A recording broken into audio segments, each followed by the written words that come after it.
Te enseño a coser esta hermosa falda. Comencemos.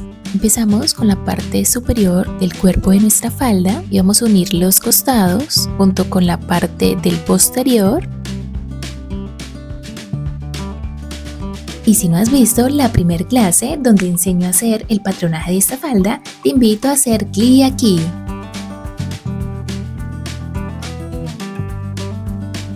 En la parte del bolero superior vamos a unirlo junto con el bolero de la parte posterior de la parte espalda. Lo mismo hacemos con la parte inferior de nuestra falda. Lo unimos por los costados con la parte del posterior. Y procedemos a coser a 2 centímetros, que fue lo que dejamos de costura.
Y así nos ha quedado nuestra hermosa falda. Y continúa viendo más clases sobre estilos de faldas.